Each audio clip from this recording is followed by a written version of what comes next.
Ya, a ver, la semana anterior vimos, hoy les comento que vamos a hacer varios ejercicios, tengo como 4 planteados, eh, de aplicación de las ecuaciones de Euler. ¿Ya? La clase anterior vimos lo que era la ecuación diferencial aplicado para la segunda ley de Newton, ¿ya? La conservación de la masa, o sea, perdón, la conservación del movimiento, pero utilizando la ecuación de Euler. Entonces recordarán que la diferencia que hay entre la aplicación de las ecuaciones de Euler y lo que vimos anteriormente, ¿cierto? Al inicio del curso, es que la ecuación de Euler se aplica a un volumen de control infinitesimal, a una partícula que tiene masa. Mientras que, como nosotros lo vimos al inicio de la clase, ¿cierto? Utilizamos el teorema del transporte de Reynolds para asociarlo a un volumen de control. Entonces, al final tiene que ver netamente con la magnitud, el dimensionamiento de lo que estamos trabajando. En este caso, cuando analizamos un volumen de control, analizamos una masa, ¿cierto? Que es un conjunto de partículas, de moléculas de un fluido, mientras que acá analizamos una partícula en específico. ¿Ya? Eh, Como bien ustedes saben, ¿cierto? Asociamos entonces la ecuación de la cantidad de movimiento a la ecuación de Euler, descomponemos en este caso la derivada total de la cantidad de movimiento, que la ecuación es masa por vector de velocidad. Por lo tanto, al descomponer en cuanto a la derivada, al hacer esta operación matemática, ¿cierto? Es lo mismo la derivada total del producto entre la masa y el vector velocidad, es igual a la masa por la aceleración total más el vector velocidad por la derivada total de la masa con respecto al tiempo. ¿Ya? Entonces, lo primero que acá nosotros definimos a partir de ese equilibrio, de esa ecuación que obtenemos, es que nosotros sabemos que la variación de la masa de esta partícula se conserva. O sea, no es que la variación es cero. ¿Ya? Esta, esta masa se sigue conservando con respecto al tiempo. ¿Cierto?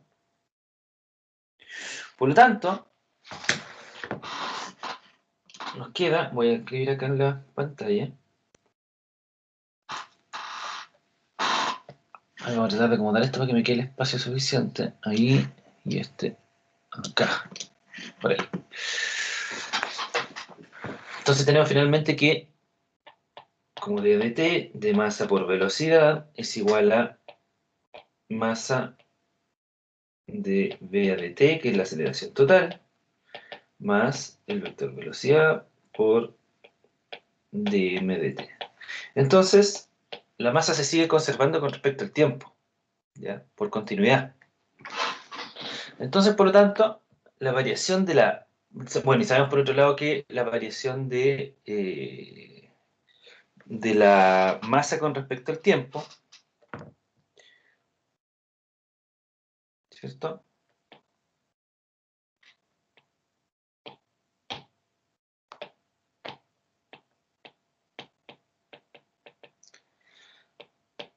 Tenemos el transporte de Reynolds.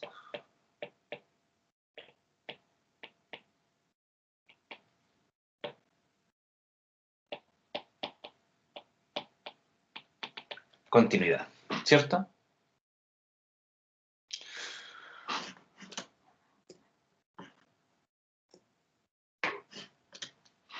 Por lo tanto, la segunda ley de Newton, aplicada en este caso a este volumen de control infinitesimal, ¿cierto?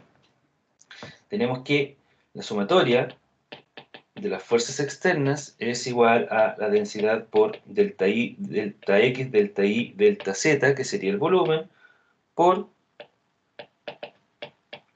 la aceleración. Y por otro lado, tenemos que esta componente, ¿cierto? Es igual a la variación de la densidad respecto al tiempo por delta X, delta Y y delta Z. Ahora las fuerzas externas se componen por las fuerzas de gravedad, ¿cierto? De gravedad, que va a ser la integral de la densidad por la gravedad por la variación del volumen, y eso es aproximadamente densidad gravedad por delta X, delta Y, delta Z, que es la variación del volumen, ¿cierto?, de este pequeño volumen. Y tenemos por otro lado las fuerzas de presión, que es igual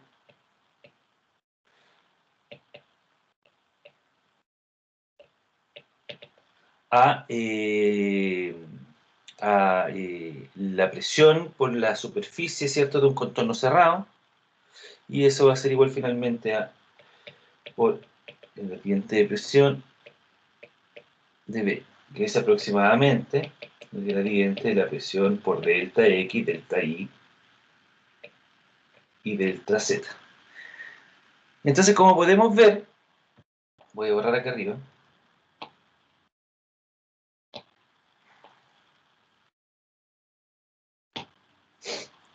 todas las ecuaciones que estamos describiendo acá dependen de la variación de este volumen, ¿cierto? Por lo tanto, tenemos ahí una componente que es en común, la cual finalmente se va a ir. Ya sabemos que la sumatoria de las fuerzas externas son la sumatoria de las fuerzas de presión por la sumatoria de las fuerzas de gravedad. Y tenemos finalmente aquí que nos va a quedar la densidad por gravedad menos el gradiente de presiones delta X, delta Y, delta Z. ¿Ya? Que sería la sumatoria de esos dos factores.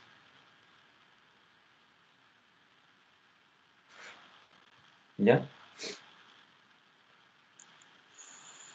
Aquí no estamos considerando la acción de las fuerzas viscosas, ¿eh? Estamos hablando de un fluido ideal. O sea, aquí en adelante nosotros, hasta que veamos pérdidas, nosotros vamos a considerar todo el tiempo que estamos hablando de un fluido ideal, que ese es relevante. No estamos utilizando ese análisis dentro de estas ecuaciones, ¿ya? Estamos considerando la componente de la viscosidad.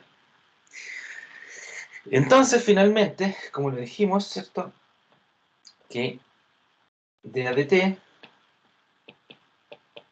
de la cantidad de movimiento, que era igual a masa por la aceleración total, ¿cierto? Porque recuerden que la otra componente era 0. La cantidad de movimiento, como lo vimos anteriormente, es igual a la sumatoria de las fuerzas externas. Por lo tanto, finalmente, masa por aceleración total es igual a G menos gradiente de la presión delta X, delta Y, delta Z. Ya lo vimos en la clase anterior, pero es para hacer un pequeño repaso. Y la masa es igual a masa igual a densidad por delta X, delta Y, delta Z. Por lo tanto, vamos a tener delta X, delta Y, delta Z en ambos lados, ¿cierto? Vamos a tener aquí densidad de B de T, delta X, delta Y y delta Z, igual a rho G menos gradiente P, delta X, delta Y, delta Z. ¿Ya? Los volúmenes, y finalmente vamos a tener la ecuación para, o que rige, la cantidad de movimiento con el análisis euleriano. ¿Estamos? Con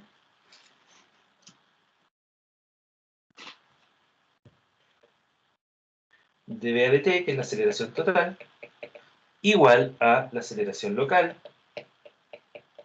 más la aceleración convectiva.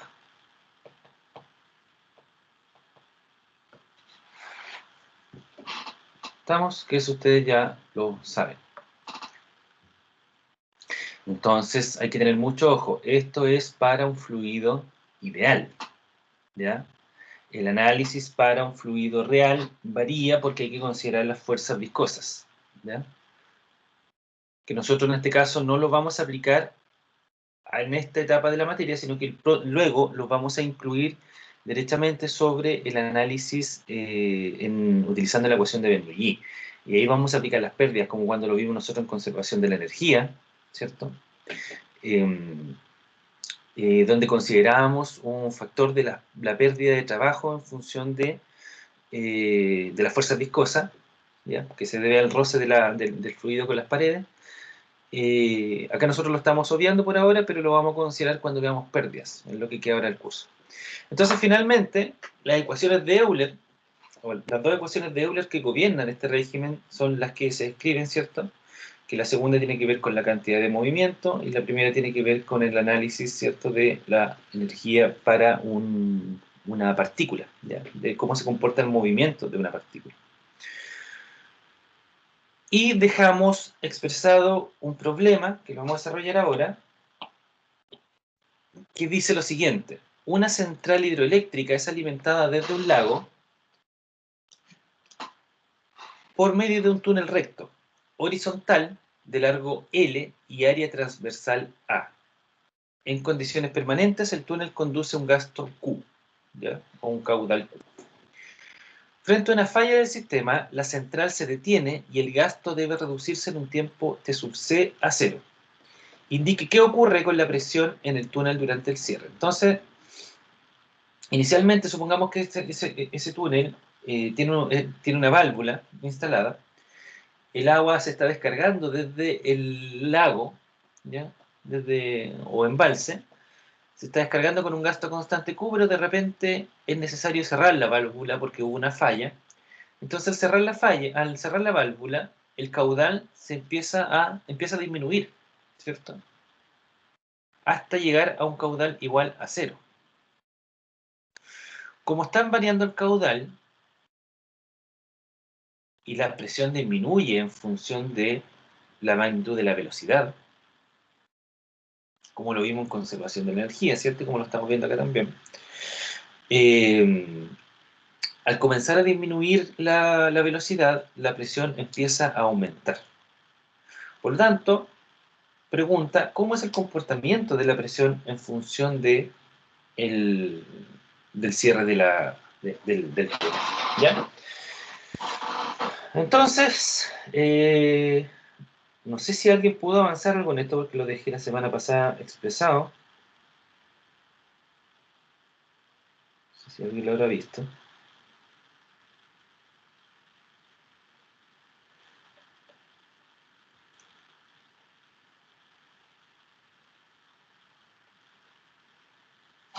Suponemos que tenemos eso, ¿cierto? Un bosquejo, digamos, algo burdo de la situación.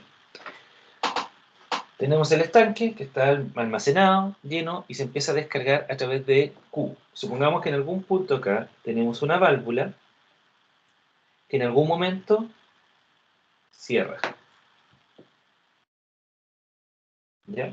El túnel tiene una sección A, el gasto es Q, la longitud del túnel es L,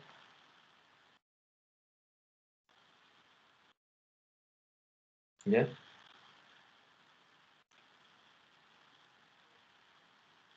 Entonces, en un tiempo T sub C, paso de Q a cero. En ese tiempo T sub C cierra la válvula y el caudal se vuelve cero.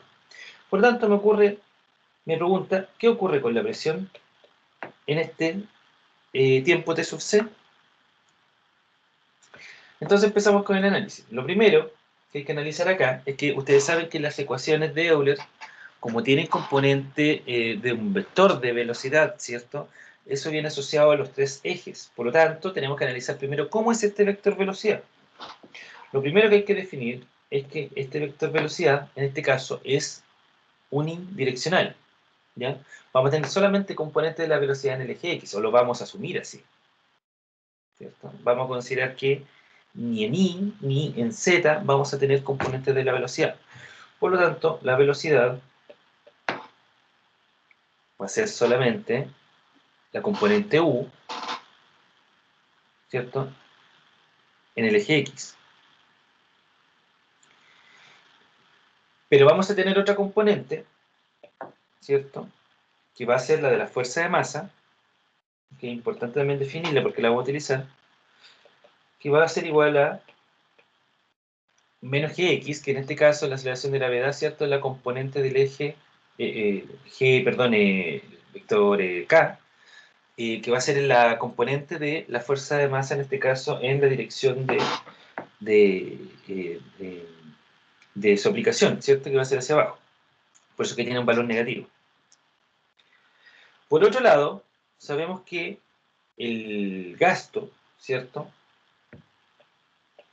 Va a ser igual a la velocidad por la sección de la tubería en este caso, y la velocidad de la componente en el eje X sabemos que es U por la superficie A. Ese va a ser el gasto en la dirección del escurrimiento. ¿Ya? Valor que por lo demás es constante, debido a que no existe, es permanente, no existe variación de la masa con respecto al tiempo. Entonces descomponemos la ecuación de continuidad de Euler,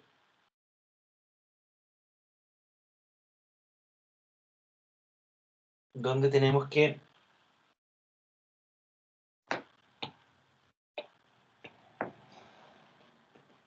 la aceleración local más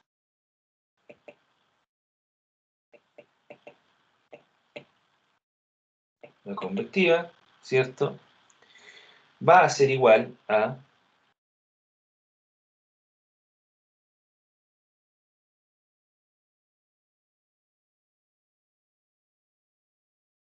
G menos 1 partido de densidad gradiente de P.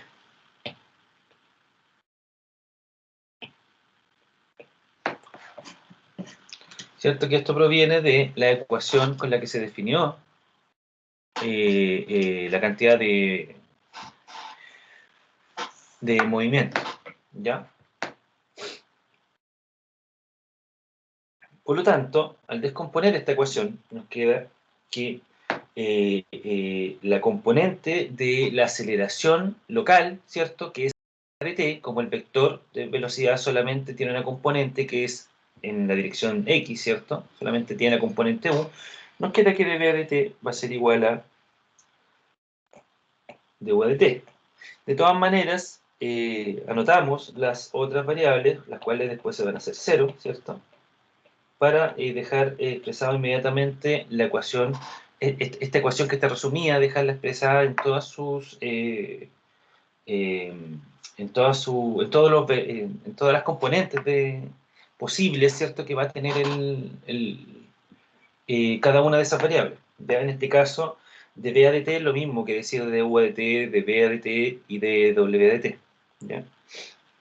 Más U por du de X, más B por dB a dI, más W por dW a dz,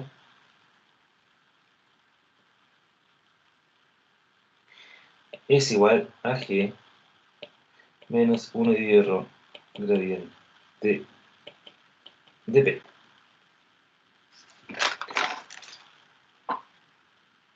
No sé si hay alguna duda ahí.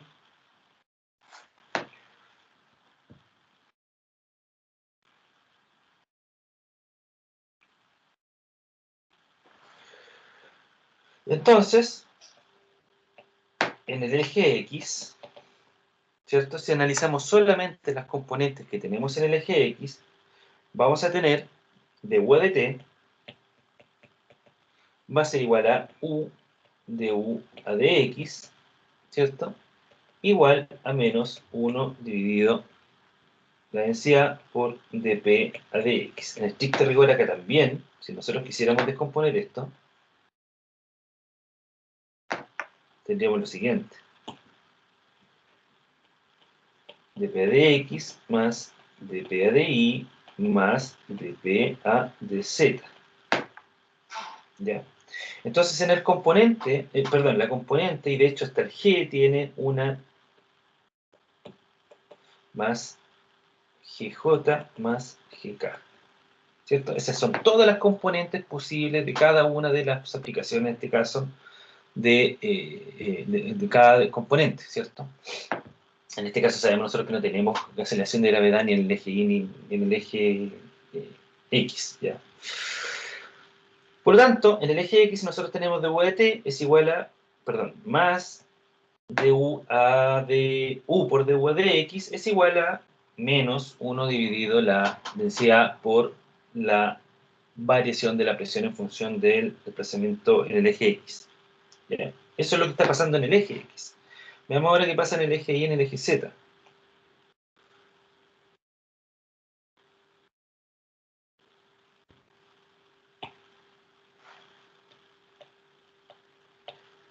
En el eje Y vamos a tener que dB de t es igual, o sea, es más, perdón, más b por dB de z es igual a menos 1 dividido ρ por dP a dI.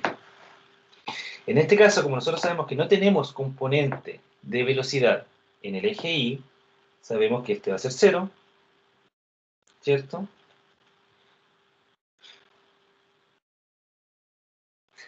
Y también dB de t va a ser 0, ¿cierto? Porque no tenemos componente v en este vector de velocidad. Esto implica finalmente que 0 va a ser igual a menos 1 dividido ρ de P a dI. ¿Ya? Y finalmente,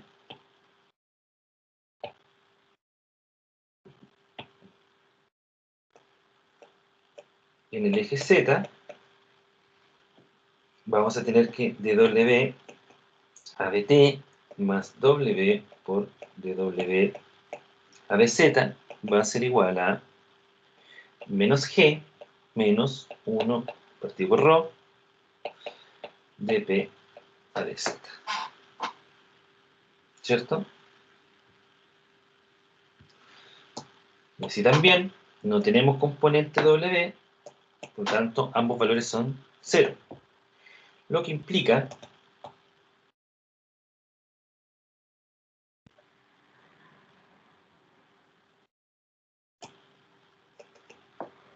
que G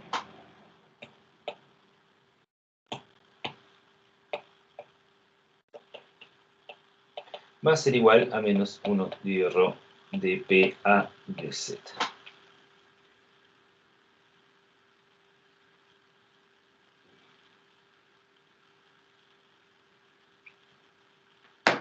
Borré la del el eje X era que du a dt más u du a dx es igual a menos 1 dividido ρ de P a dx. Entonces, como pueden ver, tenemos tres ecuaciones. ¿Ya? Tenemos una primera ecuación, que es la del eje Y, donde tenemos que la variación de la presión, ¿cierto?, con respecto a Y va a ser igual a 0, porque obviamente la densidad y el signo negativo van a pasar multiplicando al 0, ¿cierto? Entonces, finalmente eso se va a eliminar y me va a quedar que esto es igual a 0. O sea, lo que está diciendo ahí que no existe variación en la presión con respecto al eje Y. ¿Ya? No importa dónde esté ubicado dentro del eje Y. Si yo estoy mirando la sección de la tubería,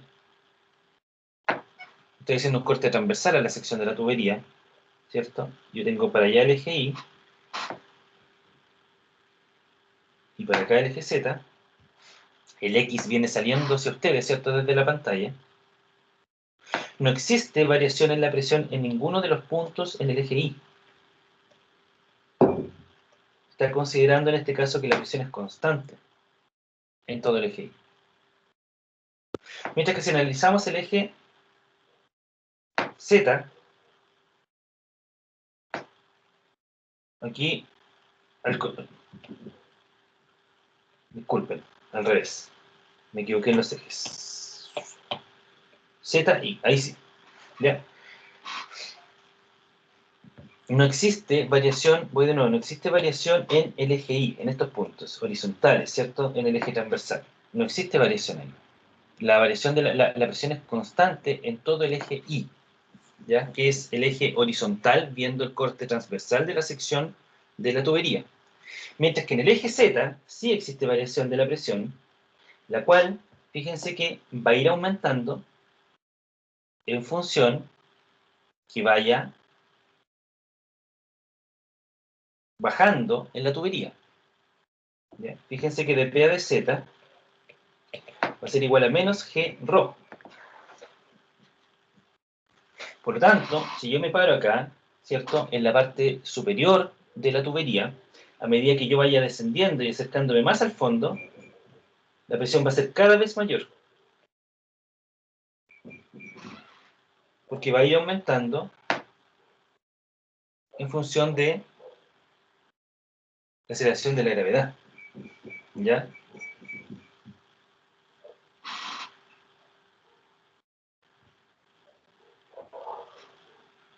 Y de acuerdo a la ubicación en el eje Z. ¿Estamos? Entonces, la ecuación que lo rige en el eje X, es la que está acá descrita, la del eje Y, va a ser que no existe variación en el eje Y o de la presión con respecto al eje Y, por lo tanto, en el eje horizontal de esta sección transversal, la presión es siempre constante, pero en el eje Z va a ir aumentando a medida que voy profundizándome, ¿cierto? A medida que me voy acercando a la parte inferior de la tubería, la presión va a ser mayor, lo cual es bastante lógico porque a medida que voy acercándome a la parte inferior de la tubería, hay una mayor masa de agua, o de agua en este caso, ¿sí? Porque una central hidroeléctrica, hay una mayor masa de agua sobre cada uno de estos puntos. Por lo tanto, la presión va a ir aumentando. ¿Ya? Entonces tenemos tres ecuaciones que rigen la presión para cada uno de los componentes de, de- para cada una de las componentes X, Y y Z, ¿cierto? Finalmente, siempre tengo también la ecuación de continuidad para poder trabajar y vamos a analizarla para ver qué obtenemos de ella. ¿Ya? Luego voy a volver a anotar estas ecuaciones para que podamos trabajarlas. Vamos a ver ahora qué pasa con la ecuación de continuidad.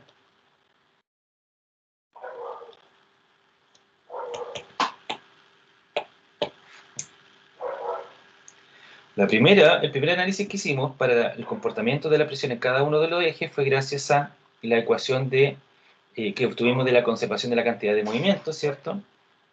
Y ahora vamos a utilizar la ecuación de continuidad por Euler para ver qué obtenemos acá. Entonces tenemos que la variación de la densidad, en función del tiempo, más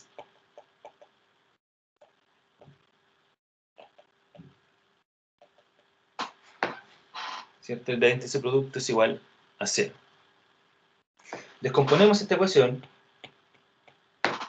me queda aquí la densidad en función del tiempo más U por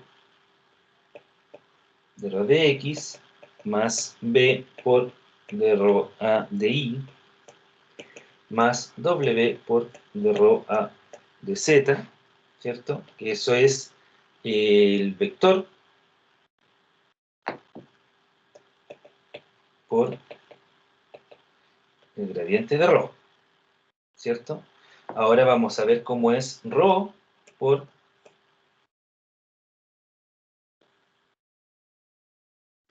el vector B.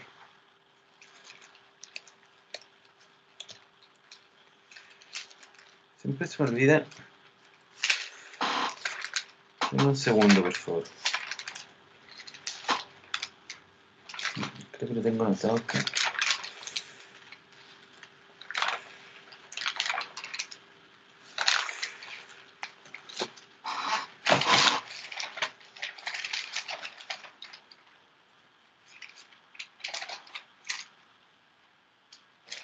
No. Más, entonces, la densidad por dv de x más dv de y más dwa de z. Y como es continuidad, es igual a 0. ¿Ya? Y eso, como les dije, es igual a la densidad por la divergencia del vector B. ¿Estamos? Recuerden que, como yo les dije antes, la aplicación en este caso, o la operación matemática de esto, ¿cierto? Es como se lo estoy mostrando yo a continuación. Es la suma de eso más eso. Entonces, finalmente, vamos a ver cuáles de todas estas variables se van a eliminar, a cancelar.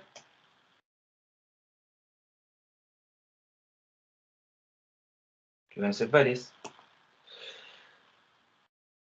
Tenemos que para flujo incompresible, en primer lugar,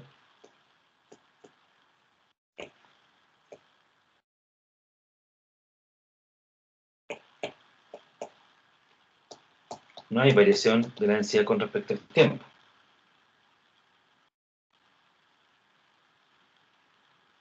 ¿Ya?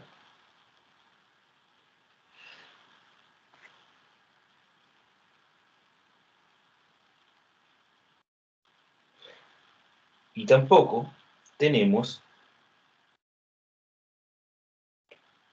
variación con respecto a los ejes. ¿Cierto? Por lo tanto, vamos a tener que todas estas componentes van a ser 0.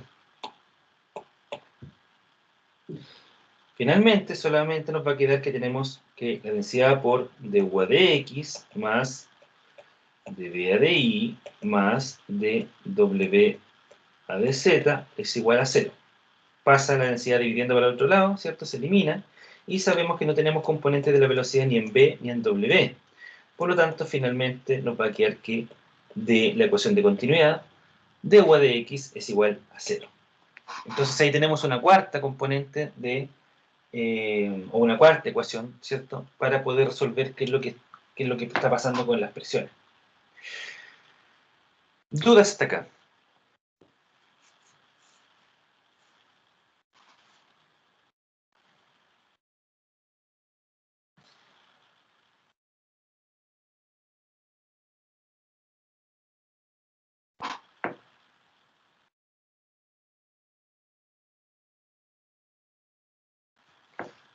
Chicos, ¿está todo claro? ¿Hay alguna duda?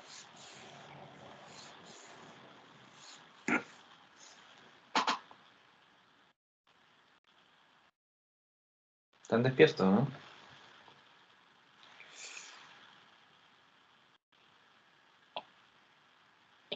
Hagamos un resumen de la ecuación entonces.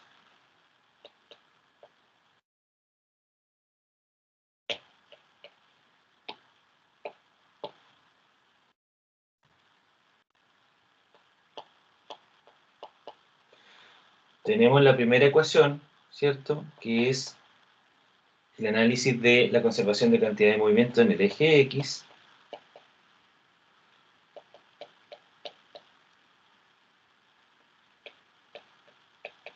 Que esa fue una. En el eje Y, vemos que 0 era igual a menos 1 dividido ρ por dp de I. Que finalmente el negativo y el ρ multiplicaban a 0, por lo tanto se iban y me quedaba que dp de I era igual a 0. ¿Cierto? Lo vamos inmediatamente a resumir. 0 de x. 0 es igual a dp de I. Una tercera ecuación, menos ρ g es igual a dp de z. Y una cuarta ecuación que es la que vimos recién, ¿cierto? Que du de x es igual a 0.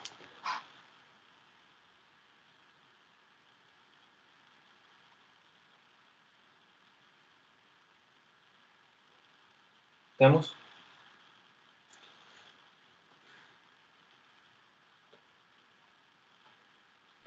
Ahora, nosotros sabemos que el caudal es igual a la velocidad, ¿cierto? En el eje X, que es u por el área.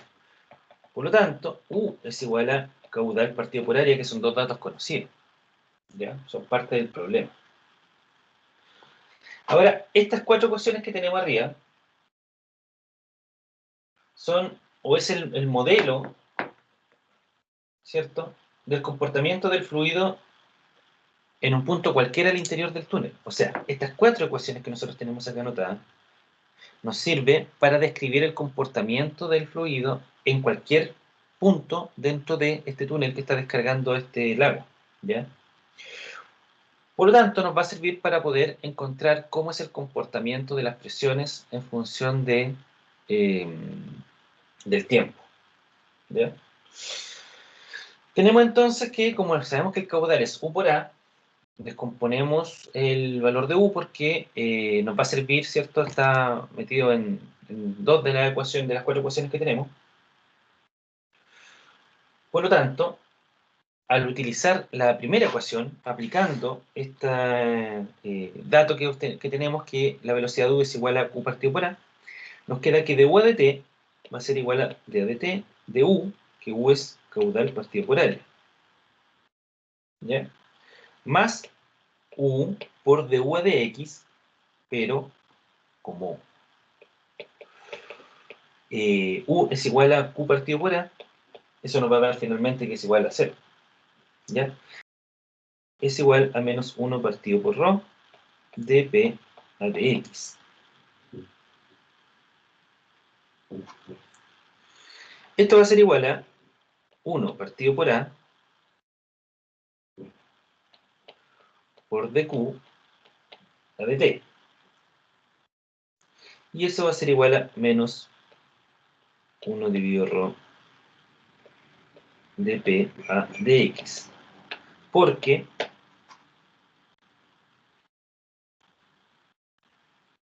¿cierto?, el caudal no varía en función de el desplazamiento en el eje X. Por lo tanto, eso, el de Q a de X me va a dar 0, ¿ya? Entonces, finalmente me queda esta ecuación, donde despejando de P a de X va a ser igual a menos ρ dividido A por dq a dt. Y ahí ya tenemos una primera ecuación. Tenemos una segunda Profe, ecuación, dígame. y ahí en ese caso, du a dx no se podía asumir como cero por la cuarta ecuación. Ah, claro, al final fue lo mismo. Claro, al Ah, final es lo mismo. Sí, sí, sí. Aquí en este caso, por el de de x, ya sabíamos que era 0. Tiene razón. Sí, exactamente lo mismo. Claro. Yo lo que dije acá nomás la descompuse, tiene toda la razón el compañero. Yo la descompuse y al final voy a llegar a lo mismo, porque el caudal en este caso no varía en función del desplazamiento en el eje X, por lo tanto también se va a hacer 0. Pero él tiene toda la razón que nosotros ya teníamos una cuarta ecuación donde ya dijimos que el dy de x era 0. Por lo tanto, se eliminaba. Tenemos una primera ecuación entonces que es la de dp a de x, tenemos una segunda que es dp a de y, que la sacamos de acá, ¿cierto? Que es igual a 0. Y tenemos una tercera que es dp a de z igual a menos ρg. ¿Ya?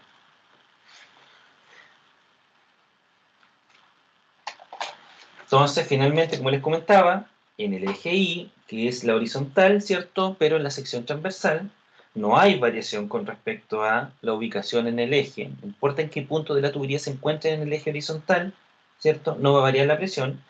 Y en el eje Z, que es el eje vertical, va a variar a medida, o va a aumentar, mejor dicho, a medida que me voy acercando al fondo. ¿Ya?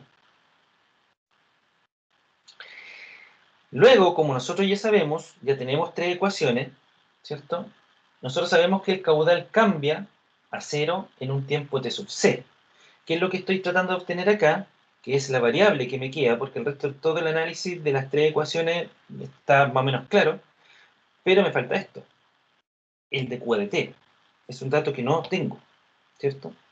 Por lo tanto, podríamos decir que de Q de t, ¿cierto?, podríamos aproximarlo a delta Q dividido delta t, que va a ser igual al caudal final menos el caudal inicial dividido el tiempo de cierre. El caudal final va a ser 0, porque vamos a cerrar la válvula y nos va a dejar, ¿cierto?, de existir caudal, menos el caudal inicial, que es Q, ¿cierto?, que era el gasto inicial o caudal inicial, y el tiempo de cierre dijimos que era era T sub C. Por lo tanto, el dQ de T es igual a menos Q dividido T sub C.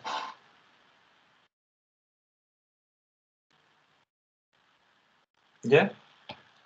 Voy a borrar acá las ecuaciones.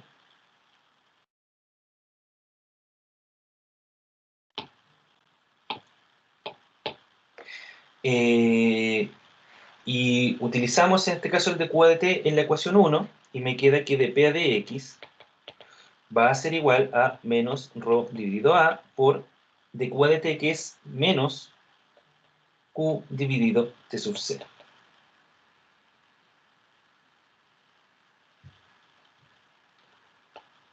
dP de X, a de X entonces va a ser igual a ρ Q dividido A T sub C. Integramos esto para obtener el valor de presión. Me queda que la integral de dP es igual a la integral de ρ Q dividido A T sub C de X. P menos P sub 0, entonces, va a ser igual a ρ Q dividido A T sub C por X. O sea, lo voy a escribir aquí abajo mejor, la presión va a ser igual a una presión sub 0 más ρ Q T sub C A por X, que en estricto rigor aquí es X evaluado entre 1 y 2, ¿cierto? Y ese X entre el punto 1 y el punto 2 que estamos analizando es longitud L, que era el largo de la tubería. ¿Ya? Y tenemos finalmente nuestro modelo de cómo va a ser el comportamiento de las presiones en cada uno de los ejes. O sea, en este caso, en el eje X, la presión va a disminuir en función del tiempo de cierre, va a depender de la longitud que tenga la tubería, el caudal, la sección transversal y el tiempo de cierre. La presión inicial, por otro punto, lo va a dar solamente la columna de agua que hay entre la diferencia dentro de este tanque, ¿cierto?, del embalse. La presión inicial la va a dar la carga de la altura h que existe entre la superficie libre del agua y el eje de la tubería, ¿cierto? Esa va a ser la presión inicial. Entonces, cuando yo cierre esta válvula, va a depender la variación de la presión en función de la segunda componente de esta ecuación.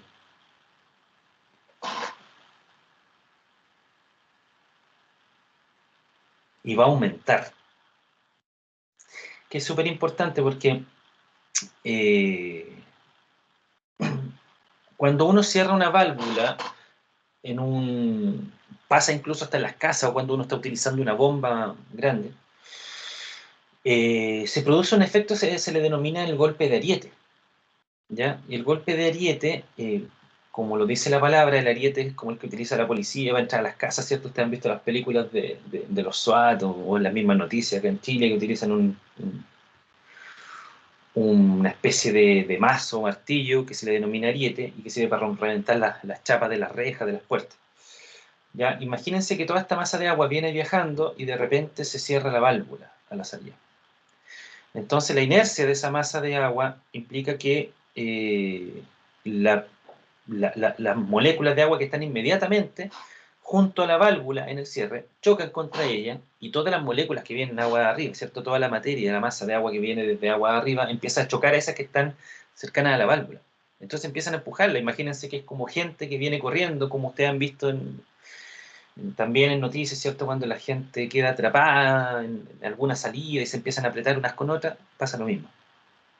¿Ya? En ese instante en que se cierra la válvula, toda esa masa de agua choca contra la válvula y se denomina ese efecto, se denomina golpe de ariete. Y lo que pasa es que se produce una sobrepresión gigantesca que muchas veces, si no se diseña bien, esto se tiene que diseñar para redes de agua en general, para la central hidroeléctrica también, cuando se cierran las válvulas, que generalmente ahí se instala algo que se denomina las chimeneas de equilibrio, que sirve para liberar esa sobrepresión. Si no se liberan, o no se tiene un mecanismo para liberar esas sobrepresiones, puede generar daños estructurales dentro del sistema. Y acá demuestra matemáticamente cómo se genera el golpe de ariete. O sea, en este caso tenemos una presión inicial en la que está funcionando el sistema, y al cerrar la válvula, en este tiempo T sub C se genera una sobrepresión que está definido por esa componente de la ecuación que tengo encerrado ahí en el círculo rojo, ¿cierto? Que va a depender del tiempo, del gasto que estaba inicialmente funcionando el sistema, de la sección transversal y de la longitud que tenga ese tramo. ¿Estamos? Entonces en el eje X ya sabemos cómo varía la presión, sabemos cómo varía en el eje Y y sabemos cómo varía en el eje Z. No, obviamente no es necesario resolver la ecuación 2 y 3, que son el eje Y y el eje Z, porque son sencillas. Con el eje Y no hay variación, y en el eje Z tiene que ver netamente con una integración, que es que la presión es igual finalmente a ρGH, ¿cierto? Que esa es la presión inicial en este caso. Está ejerciendo acá. ρGH. También. ¿Ya? O sea, en función de la variación entre la superficie libre y el eje de la tubería. Esta ecuación 3 está aplicada netamente a lo que pasa dentro de la tubería. Cuando habla de ρGH, en estricto rigor, el Z es el diámetro D. ¿Ya? ¿Cómo va variando en el diámetro D, en esa altura? ¿Dudas? ¿Consultas con respecto al problema? Profe, Digan. pero no debería ser como que el tiempo esté arriba en vez de abajo, porque si, según yo, entre más lento se cerrara la válvula, menor sería el aumento de presión. Entre más lento se cierra la válvula, menor es el Cl- aumento de presión. Claro, o sea, como yo lo pienso, debería ser así.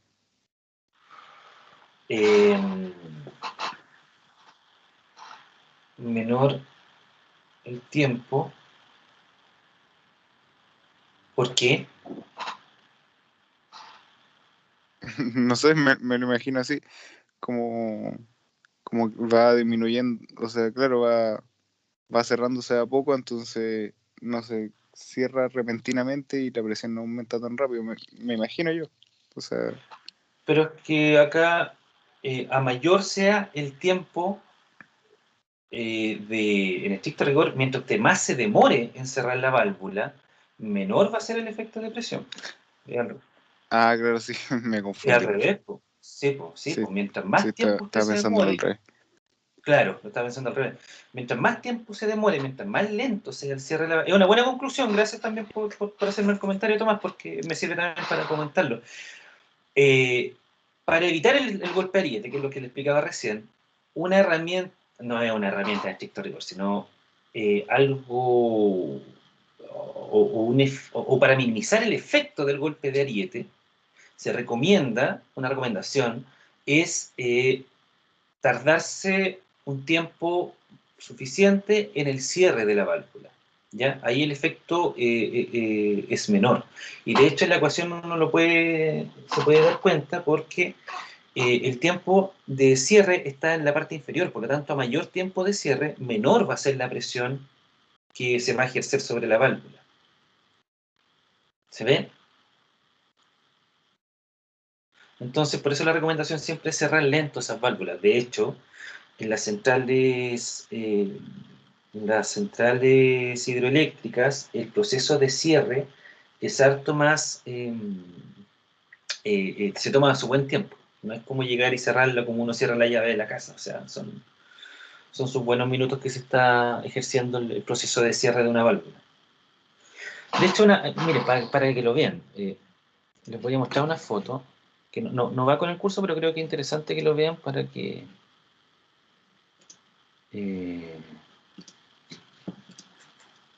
para que vean de qué estamos hablando. Generalmente yo con mis cursos del área hago terreno, vamos a la central Pehuenche. Ahí tenemos nosotros, este es con un curso que andaba en terreno. Aquí nosotros tenemos una válvula. Este sistema tiene dos tuberías, ¿cierto? Que llegan a las turbinas para la generación hidroeléctrica. Y antes de llegar a las turbinas, hay unas válvulas, lógicamente, que son las que producen abrir o cerrar el sistema para la generación de electricidad. En este caso, esta es una de las válvulas. Aquí esta válvula número 2 está funcionando, por eso está arriba el brazo, ¿cierto? Donde está el número. Esta tubería tiene como un diámetro de aproximadamente 3-4 metros, no recuerdo bien, parece que eran 4 metros, de hecho, el diámetro de esta tubería. De esta válvula, perdón. ¿Ya? Como les comentaba, esta válvula es lo mismo que estamos viendo nosotros acá. El agua, aquí estamos dentro del cerro por si acaso, por eso es que se ve que las paredes tienen shotcrete, ¿ya? A recubrimiento. Esto es dentro del cerro, esto es la casa de máquinas que se llama, la central hidroeléctrica. El agua tienen que pensar que viene desde la derecha y desde un punto mucho más alto, ¿ya? Desde un embalse. Entonces el agua viene fluyendo a través del túnel, ¿cierto? Luego entra esta tubería, pasa por la válvula, y esta válvula se produce el proceso de cierre, que se va a tardar unos minutos, ¿cierto? Unos buenos minutos. Y eso es finalmente el problema que nosotros acabamos de resolver, ¿ya? Al cerrarla, estas se van a producir sobrepresiones desde esta válvula hacia la derecha. Entonces, esas sobrepresiones se modelan de acuerdo a lo que nosotros acabamos de resolver. Lo único que falta en nuestro análisis, en nuestro modelo, son las pérdidas, ¿ya? Las fuerzas viscosas, que no lo hemos visto. O sea, más o menos tienen una idea ya para dónde va el tema. Por lo tanto, el modelo va a cambiar, va a variar, ¿cierto? Pero finalmente el análisis eh, ingenieril de esto es lo que nosotros acabamos de hacer, ¿ya? Eso, así funciona esta cosa. Hay otras cosas también que hay que ir considerando, que tiene que ver con, como tiene un diámetro muy amplio, en este caso el túnel son 4 metros, hay que considerar también el perfil de velocidades que va variando, ¿cierto? Hay otras cosas también que considerar. Pero finalmente así es el modelo de este sistema. ¿Estamos? Descansamos 15 minutitos, nos vemos a las 9:45 y continuamos con un poco materia y vamos a hacer más ejercicio. ¿Ya?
Ya.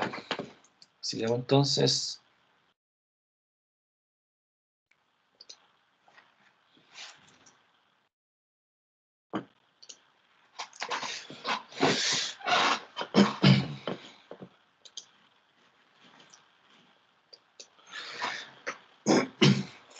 A ver, si nosotros pensamos, nosotros partimos diciendo que el método lagrangiano, ¿cierto?, analizaba el comportamiento de una partícula entre dos posiciones, entre una posición 1 y una posición 2, y analizaba cómo era el comportamiento del movimiento en función de esas dos ubicaciones, ¿cierto? ¿Cuáles son las componentes de este vector R, que es la ubicación donde se encuentra la partícula, en un tiempo determinado? Mientras que el enfoque euleriano es más bien ver qué es lo que pasa analizando una ventanita de este fluido, ¿cierto? Nosotros analizamos esa ventana, hacemos el ejercicio mental de estar mirando de cómo se comporta ese escurrimiento, ¿cierto? A través de una ventana vemos las líneas de corriente, cómo se comportan, y en función de esa ventana vemos cómo las partículas van fluyendo. Entonces, a diferencia del lagrangiano, que analiza la posición de una partícula, el, el enfoque de Euler permite analizar el comportamiento de las partículas en función de su velocidad, ¿ya? La cual se espera que en esa ventana que nosotros estamos analizando por donde pasan las líneas de corriente, tengamos distintas velocidades dependiendo de dónde estamos ubicados. ¿Ya? ¿En qué línea de corriente estamos ubicados? Porque obviamente nosotros sabemos que dentro de una tubería, por ejemplo, ¿cierto?, nosotros vamos a tener un perfil de velocidades, dependiendo de si es turbulento o es laminar. Y eso se debe a las fuerzas viscosas, entre otras cosas. Entonces las velocidades, la velocidad real del escurrimiento va a ir variando dependiendo a qué distancia me voy a ubicar dentro de esta tubería, ¿cierto? A qué distancia me voy a ubicar de las paredes. Entonces es válido que el enfoque de Euler lo llevemos a analizar lo que pasa en esta línea de corriente y cómo se comportan las velocidades, ¿cierto?, en esa línea de corriente, sobre todo pensando de que estas tienen más de una dirección. Porque generalmente las líneas de corriente, sobre todo, por ejemplo, nosotros lo asumimos que son horizontales en una tubería, por ejemplo, ¿cierto? O más que sean horizontales en estricto rigor, tienen solamente una dirección dentro de la tubería, porque la tubería puede ser, por ejemplo, puede tener una cierta pendiente, ¿cierto? Y dentro de la tubería el flujo tiene una sola línea de acción, es una dirección la que está afectando. Pero si nos vamos a casos más reales, es lógico pensar que dentro de un río, por ejemplo, ¿cierto?, el escurrimiento no va en una línea paralela al fondo del río. Siempre las líneas de corriente tienen distintas componentes.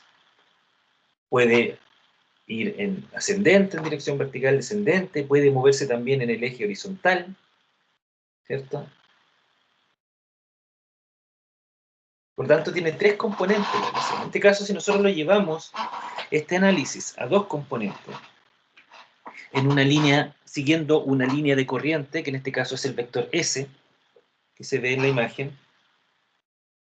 ¿cierto? Analizamos qué es lo que pasa con las ecuaciones de Euler asociadas a esta componente del vector S, ¿ya? Y lo que hacemos es proyectar las ecuaciones en esta línea de corriente y llegamos a finalmente que en esta línea de corriente S, la ecuación o las ecuaciones de Euler, ¿cierto?, se decomponen en lo que está ahí encerrado en rojo, ¿cierto?, que la variación de la velocidad en función del tiempo en esa línea S, más la velocidad por la variación de la velocidad en función del desplazamiento en S, más la gravedad por la variación en el eje Z en función de ese vector S, ¿cierto?, o la variación en esa dirección S, más la variación de la presión en esa línea de corriente S dividido la densidad, mantiene el principio de continuidad, ¿ya?, que implica que sea igual a cero. O sea, también en este caso las condiciones o la característica del escurrimiento se mantienen como igual a cero. Vamos a hacer entonces un ejercicio donde vamos a analizarlo desde el punto de vista de la línea de corriente, línea de flujo, ¿ya? Para el caso, por ejemplo, de una tubería en forma de U, donde se tiene un fluido y se le aplica una oscilación, ¿ya? Se le aplica un movimiento tal que el flujo va a aumentar en una dirección y a disminuir en la otra, por continuidad, ¿cierto? El flujo no puede separarse ni tampoco va a cambiar su densidad, ¿cierto? Pensando que es un flujo, o sea, es un fluido, perdón, permanente e incompresible, ¿ya? Luego que oscila en una dirección, va a oscilar en la otra dirección, ¿no es cierto? Va a aumentar la altura en el lado izquierdo de este tubo en U, va a disminuir en el lado derecho y etcétera. Ese va a ser el proceso de oscilación que se va a generar. Por lo tanto, vamos a suponer que hay una línea de corriente que no necesariamente tiene una dirección, ¿ya? Es una línea de corriente que es esta línea S de la que nosotros hablamos, ¿cierto? Que en este caso va a ser la línea que va a formar la U, suponiendo que pasa por el eje de la tubería. Entonces, en este caso me propone obtener la ecuación diferencial del movimiento de la superficie del libre del fluido en el tubo cuando nosotros sacamos al líquido de la posición de equilibrio y comienza a oscilar. La posición de equilibrio obviamente va a ser cuando el nivel del fluido en ambos tubos verticales sea el mismo, ¿cierto? Que va a ser en este caso esta línea segmentada que se ve en el dibujo. Entonces vamos a llevar esta ecuación y la vamos a aplicar, la ecuación de Euler, a lo que sucede en una línea de corriente.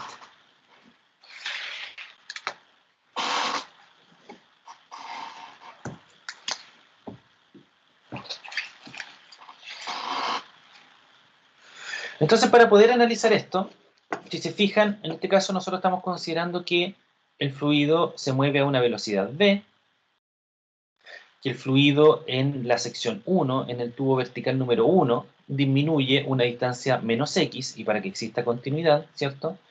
En el tubo 2, la velocidad ascendente, en este caso el fluido, también tiene una componente de velocidad v, y va a aumentar una altura más x, ¿ya? Para poder resolver esto, primero tenemos que hacer unos supuestos. Entonces, los supuestos, serán, lo primero es que vamos a considerar el tubo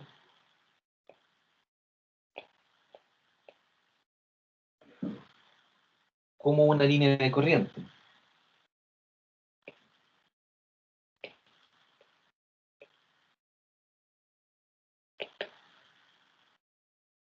Por otro lado, es un fluido ideal, por lo tanto, se van a despreciar los efectos de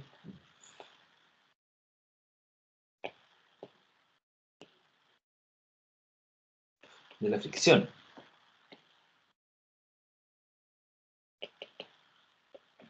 ¿Cierto? Considerando eso, entonces, nosotros podemos aplicar Euler, ¿cierto?, a esta línea de flujo.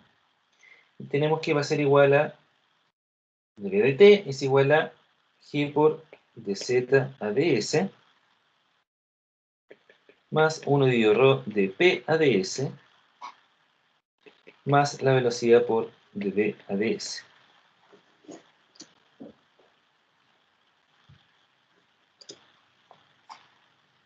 ¿Cierto? Que va a ser la aplicación de la ecuación que nosotros acabamos de definir para, en este caso, la componente del vector S.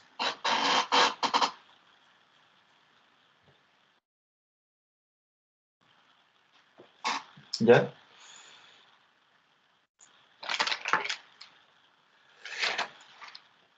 Ahora, es cierto también que si nosotros estamos analizando esto para un instante dado, definido, ¿cierto? La velocidad no va a variar en la línea correcta. O sea, si nosotros estamos sacándole esto a una foto, lo que está pasando justo ahí. Nosotros hicimos oscilar esta tubería y le sacamos una fotografía, que es lo que estamos viendo nosotros en la imagen. En ese punto no existe aceleración en el flujo, ¿cierto? Por lo tanto, la velocidad va a ser constante. Entonces nosotros podríamos decir que en función de eso, dV/ds va a ser igual a 0. No va a existir variación de la velocidad en función del desplazamiento en la línea S, ¿ya?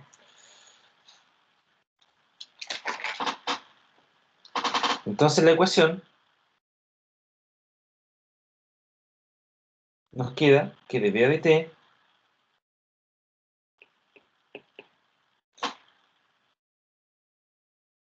aquí me cometí un pequeño error aquí quiero más, ahí sí, y sería igual a 0. dV dt más 1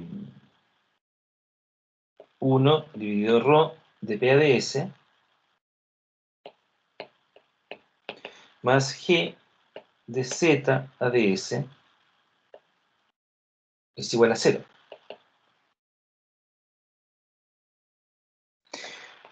Dejemos el dV dt al otro lado de la ecuación para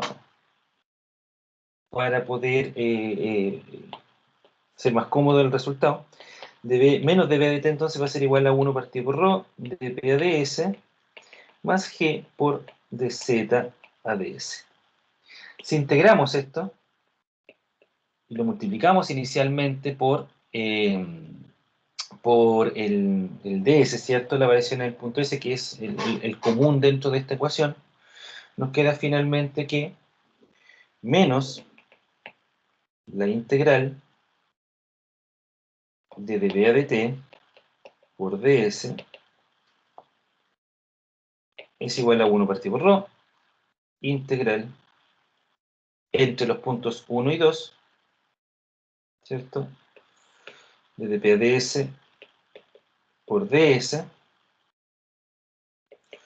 más G integral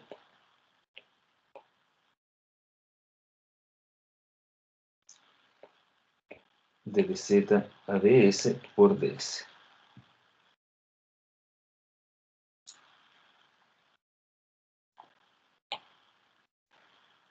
¿Dudas hasta acá?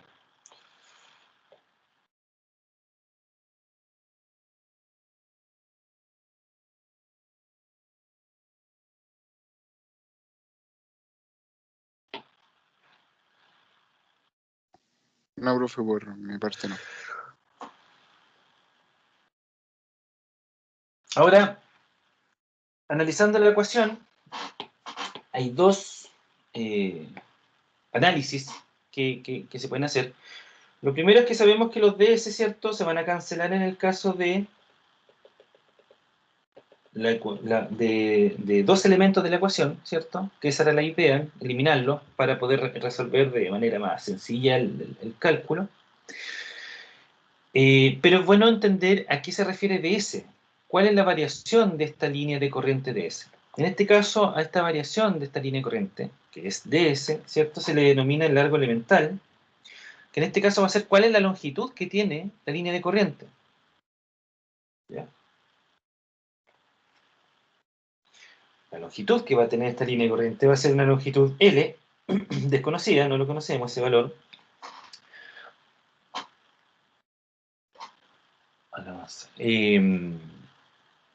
Y la longitud va a tener entonces la longitud de esta línea de corriente, que en este caso va a ser la longitud del fluido, ¿cierto? Dentro del fluido, va a tener una longitud L desconocida. Por otro lado, también es relevante decir que en los puntos 1 y 2 están abiertos a la atmósfera. Tiene una altura de 2x, que dentro de un tubo me imagino que debe ser una altura muy pequeña. Por lo tanto, el diferencial de presiones, ¿cierto? Recordar que como está en contacto con la atmósfera, el diferencial de las presiones va a ser igual al diferencial de las presiones atmosféricas. Es de esperar que como la densidad en este caso del aire es tan baja, las presiones atmosféricas no van a variar en esa altura. Por lo tanto, podemos decir que este diferencial de presiones que vamos a tener entre el punto 1 y 2 van a ser 0. ¿Ya? Realicemos primero la integración para poder llegar a algo donde podamos eliminar estos valores de presión. Tenemos entonces que nos va a quedar que menos de B a dt por L, ¿cierto? Que es la integración de ds entre 1 y 2, que es el largo elemental, va a ser igual a 1 dividido ρ por la integración de P, debido a que los ds se cancelaron, ¿cierto? Acá abajo. Entonces nos queda solamente la integración del diferencial de la presión. Entre 1 y 2 va a ser presión 2 menos presión 1. Más G, lo mismo pasa acá, los ds se cancelan y me queda la integración de la altura z. Por lo tanto me va a quedar z2 menos z1. Dijimos entonces que las presiones 1 y 2 son relativamente iguales, igual a la presión atmosférica. Por lo tanto,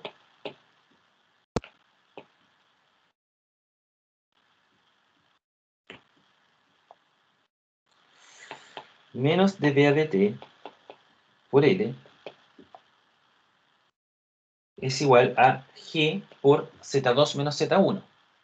Y en este caso, Z2 menos Z1, ¿cierto? Desde la posición de equilibrio a Z2, que es la cota 2, ¿cierto? Es una altura X, y menos Z1, que Z1 desde la posición de equilibrio al punto 1 es menos X, menos por menos más, me queda finalmente que va a ser igual a G por 2X. X indicando la posición de la superficie libre para ambos puntos. ¿Bien? Por otro lado, también sabemos que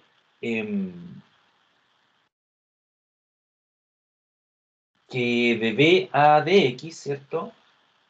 Perdón, de B a dt es igual a la aceleración, donde la velocidad va a ser igual a dx a dt.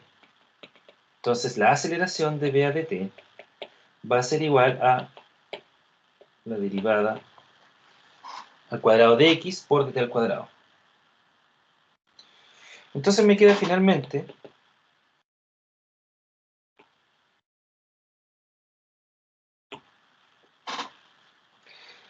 que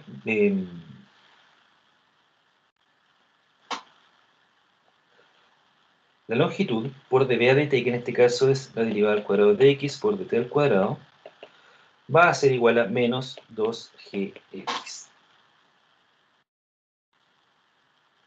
En este caso esta va a ser la ecuación diferencial del movimiento en la superficie libre, o que se le denomina también el movimiento armónico simple. No sé si ustedes vieron ya, tuvieron ramos de ecuaciones diferenciales ordinarias.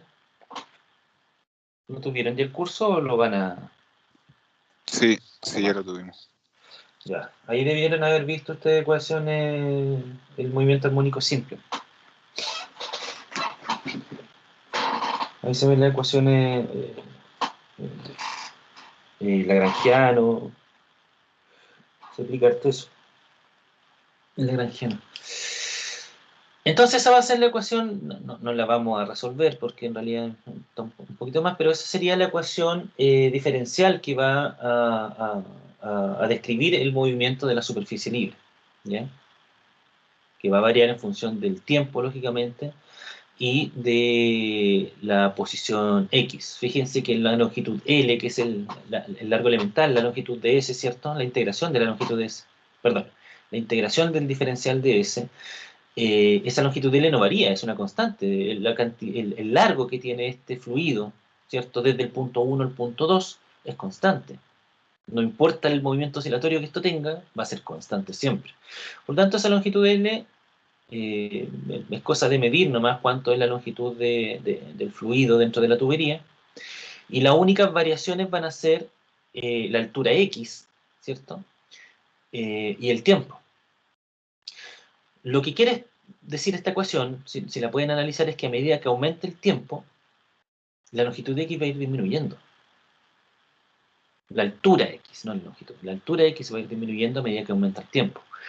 y va a disminuir por el efecto de la gravedad, lo cual es lógico. O sea, ustedes saben que se pueden hacer el ejercicio mental de que si sacamos esto de equilibrio, va a aumentar inicialmente una longitud, una altura X, y va a descender una altura X en el caso del punto 1, pero a medida que pase el tiempo, esas distancias X, esas alturas X, van a ir disminuyendo hasta llegar a cero y volver al punto de equilibrio. Entonces, por ejemplo, una pregunta que podría desprenderse de este análisis es cuánto es el tiempo, ¿cierto?, para que esto alcance nuevamente el equilibrio. ¿Estamos?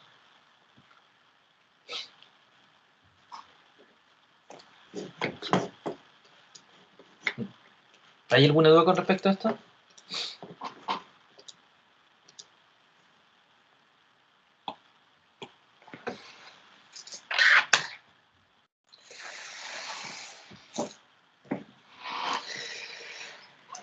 Así como nosotros lo vimos también en la conservación de la energía,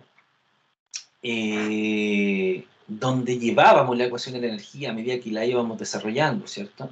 La llevábamos al principio de Bernoulli. Euler también pasaba lo mismo, ¿ya? El análisis es bastante sencillo de cómo Euler se transforma en Bernoulli. No voy a describir la ecuación en este caso, no voy a analizar cómo llega a ese resultado, porque la verdad es que en este caso considero que no aplica mucho el caso. Pero finalmente, para poder transformar Bernoulli en Euler, lo importante es que uno de los supuestos es que, o más que un supuesto, en realidad, uno de las condiciones para que Bernoulli se cumpla, el lápiz. Una de las condiciones para que Bernoulli se cumpla es que siempre hay que trabajarlo en función de la línea de corriente, sobre la misma línea de corriente. Yo puedo unir dos puntos y analizarlos mediante Euler y posteriormente mediante el principio de Bernoulli, siempre para una misma línea de acción. ¿Por qué? Porque nosotros sabemos en la realidad, ¿cierto?, que tenemos que contar con las fuerzas viscosas. Por lo tanto, si nosotros analizamos el comportamiento dentro de una tubería, si nosotros tenemos un caudal Q, nosotros tenemos distintas líneas de corriente, ¿ya? Las partículas se mueven a través de esas líneas de corriente. Es como, por ejemplo, no sé, ustedes habrán visto el caso en que se sumerja, no sé, puede ser en un río, sumergen algo que tenga una densidad más o menos considerable, cosa que pueda mantenerse a flote dentro del río, que no salga a la superficie ni se vaya al fondo, una densidad cercana a la del agua, y ustedes lo dejan en la corriente, y ese elemento va a viajar junto con la corriente, pero no va a subir ni va a bajar, va a viajar a través de la corriente, ¿cierto? En un punto medio en el nivel de agua. Y eso es porque existen líneas de corriente que son las que van guiando, en este caso, las moléculas de agua para que todas se desplacen en la misma dirección. Si no existiesen estas líneas de corriente, que son paralelas entre sí, que pueden acercarse o pueden alejarse, pero no pueden cruzarse, ¿ya? O sea, son paralelas en algunos casos, en otros casos pueden acercarse o alejarse, pero nunca se van a cruzar, ¿ya? Porque si se cruzaran, lo que se produciría es que en algún punto se producirían vacíos dentro del agua, ¿ya?, dentro del río. Se producirían, eh, eh, digamos, unos volúmenes de vacío, lo cual todos sabemos que en la naturaleza eso no pasa. Por lo tanto, existen estas líneas de corriente donde viajan las partículas, pero también sabemos que en estas mismas líneas de corriente, dependiendo del contorno donde se estén moviendo, como por ejemplo en el caso de una tubería, como la de la figura, ¿cierto?, nosotros sabemos que tenemos perfiles de velocidades. Supongamos que esta tiene este perfil de velocidades. Entonces, dentro de esta línea de corriente, dependiendo de dónde me ubico, voy a tener distintos valores de velocidad. Entonces, lo que dice el equilibrio o el análisis, perdón, el primero, Euler, y que se genera o lleva ese efecto también a Bernoulli, es que yo no puedo analizar en una línea de corriente en un punto 1 lo que está pasando y compararlo con un punto 2 en otra línea de corriente. Siempre tengo que analizar la misma línea, porque si no estoy considerando variables distintas. La velocidad en este punto 1 es distinta a la velocidad en este punto 2.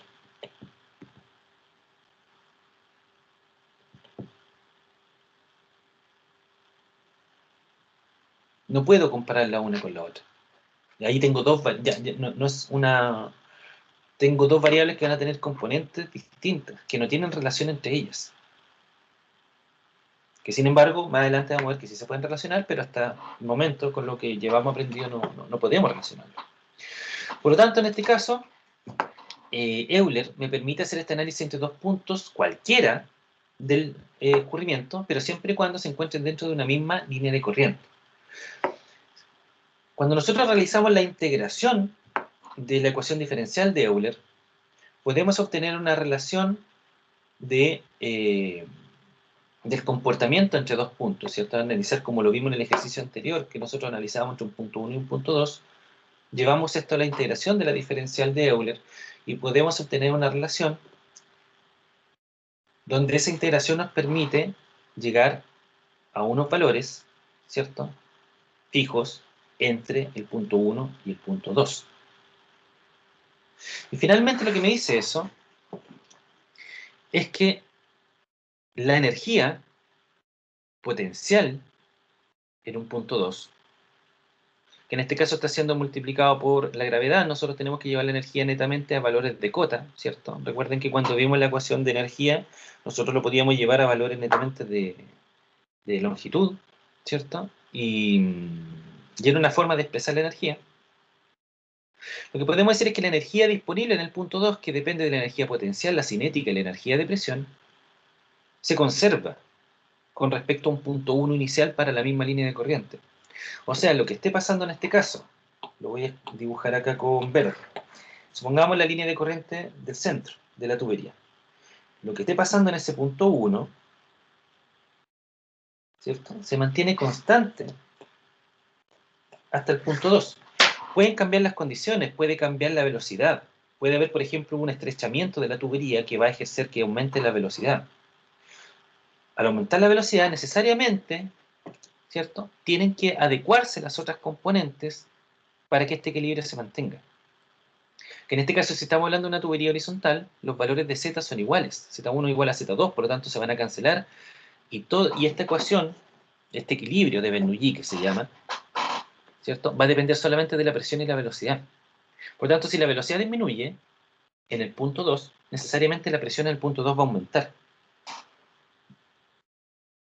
para mantener el equilibrio de la energía, suponiendo que no hay, que es un fluido ideal. No hay pérdidas por rozamiento, ni tampoco se está ejerciendo trabajo hacia el exterior. Por ende, este es un concepto importantísimo para el diseño de redes, que es lo que vamos a ver en lo que queda del curso, ¿ya? Donde, por ejemplo, si ustedes en sus casas han tenido constantemente un problema en la red de agua potable, donde no tienen presión de agua, una forma de resolver eso, ¿cuál sería?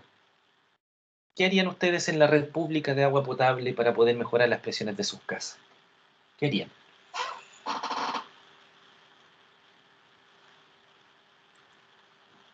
Si tienen una matriz afuera de donde están sacando el agua de 160 milímetros.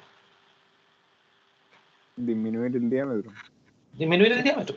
Disminuir el diámetro. Exacto. Disminuyen el diámetro, aumenta la velocidad.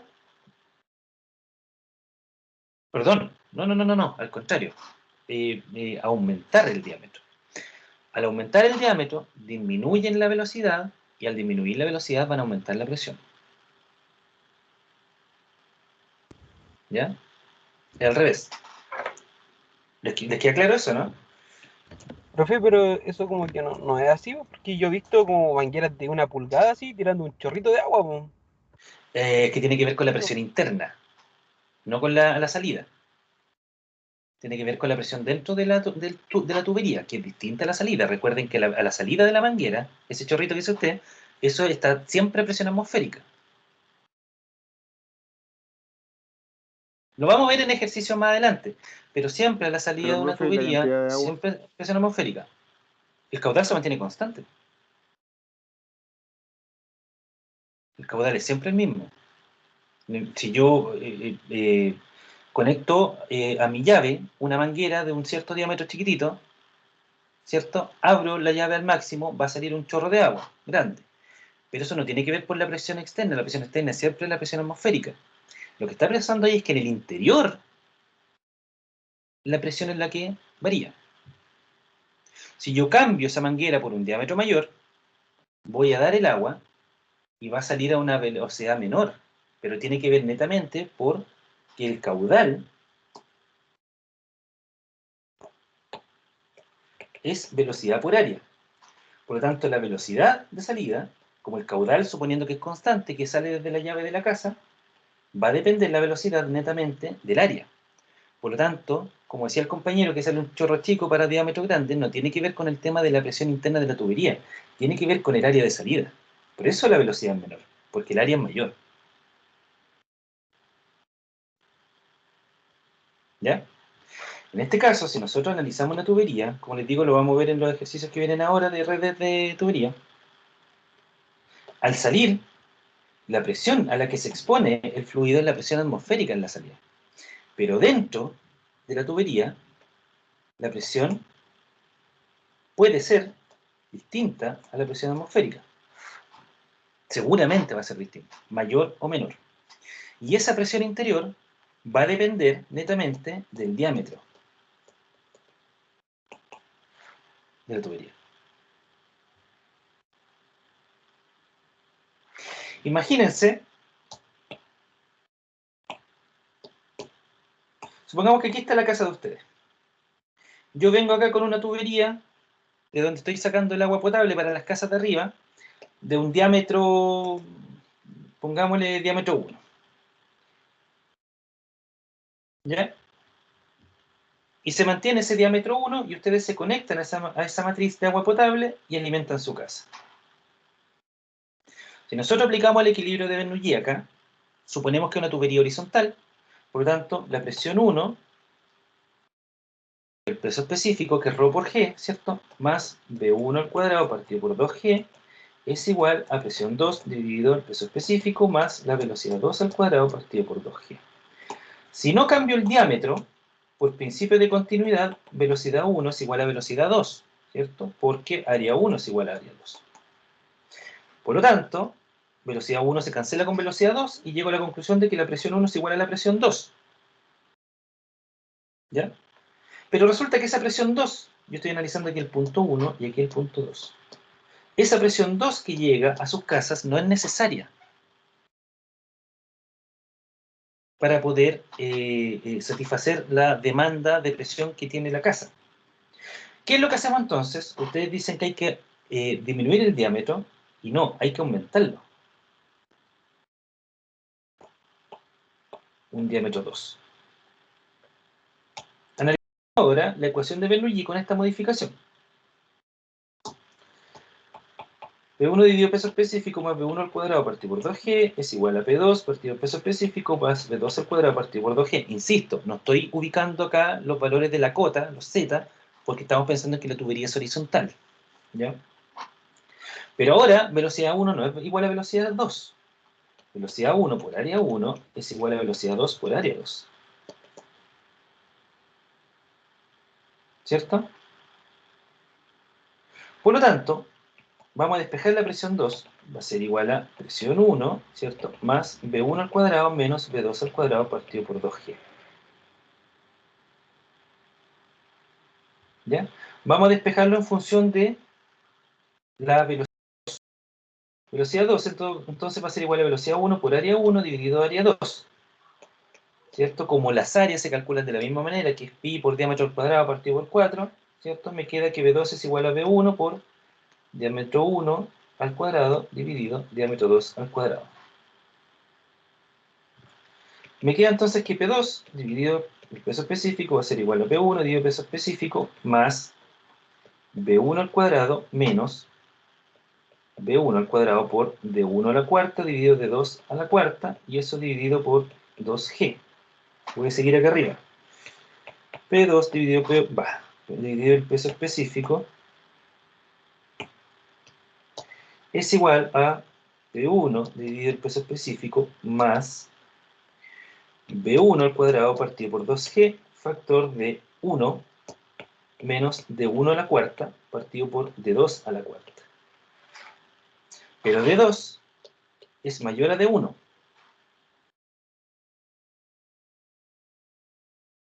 ¿Cierto? Supongamos que D2 es igual a 2 veces D1. Es el doble del diámetro para poder ir eliminando variables y con eso vamos a entender más clarito el ejercicio. Voy a borrarla. No, no la voy a borrar. Voy a borrar acá abajo mejor.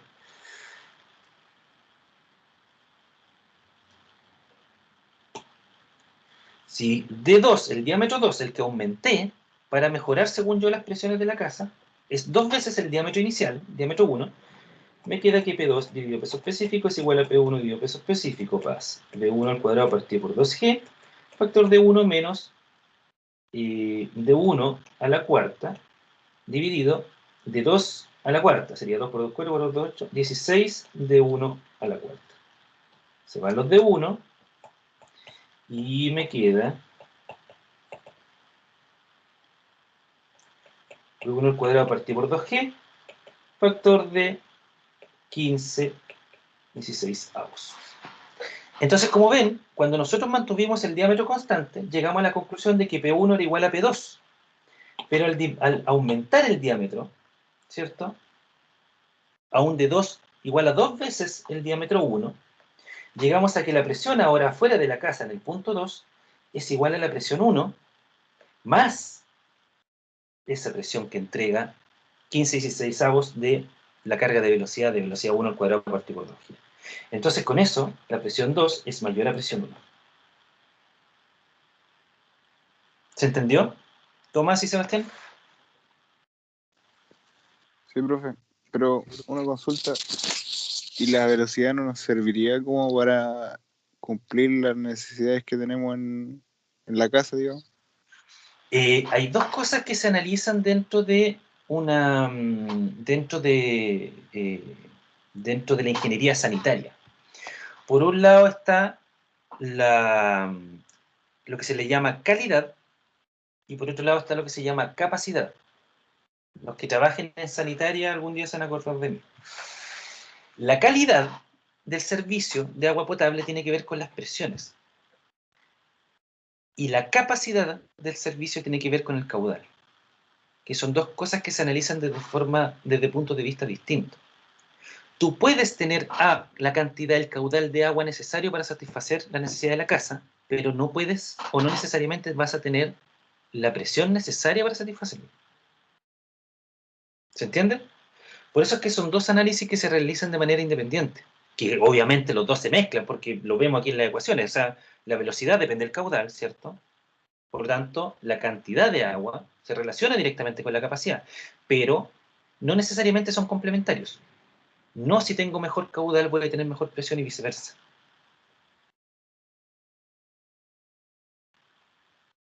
¿Me siguen? ¿Por qué? Porque cada aparato, cada artefacto, no cada aparato, cada artefacto dentro de la casa saca agua. El baño, la tina, la llave, qué sé yo. ¿Ya?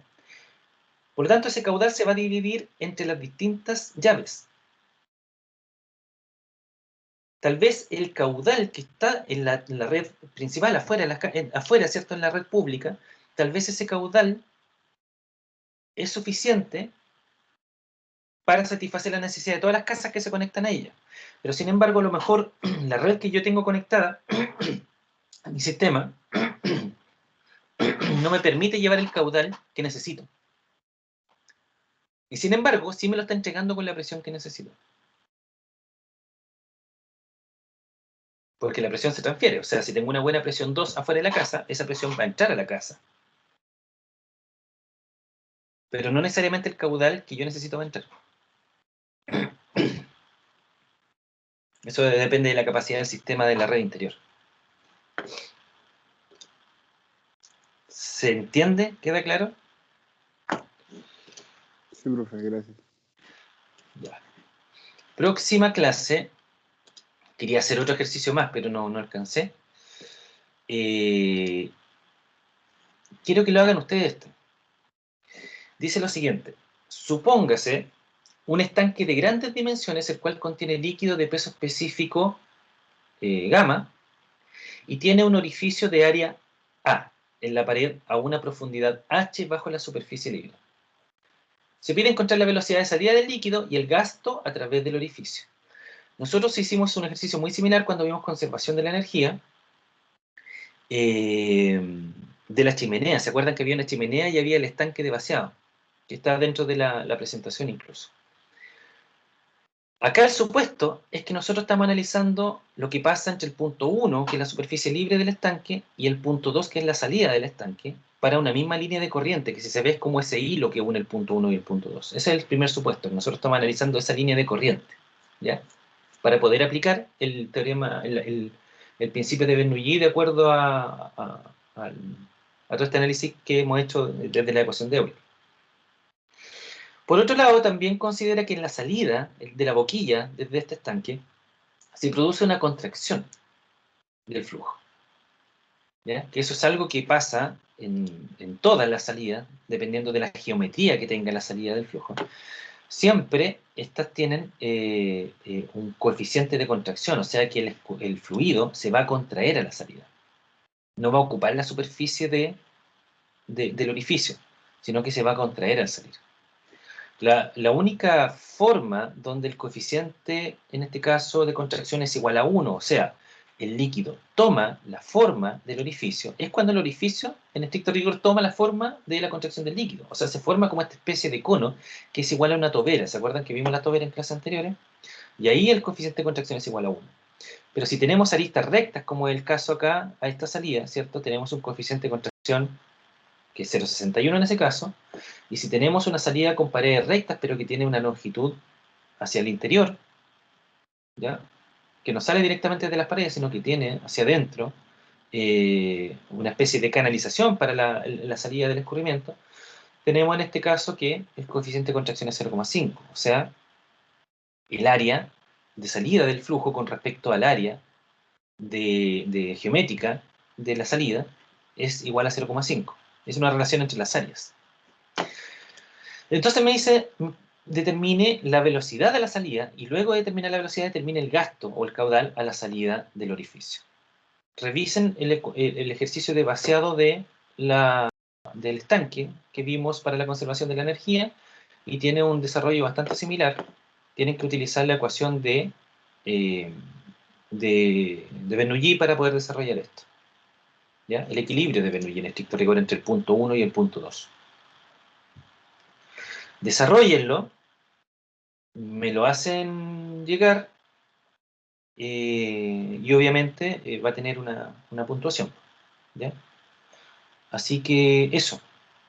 Seguimos mañana, nos vemos a las 5:30. Si no hay más dudas, lo dejamos hasta acá, chiquillos.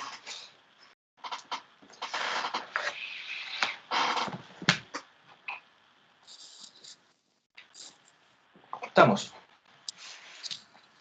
Nos vemos mañana. Gracias, chiquillos. Ya, profe. Chao, que esté bien. Que estén bien. Chao, chao. Chao, profe. Chao, chicos. Que estén bien. Gracias.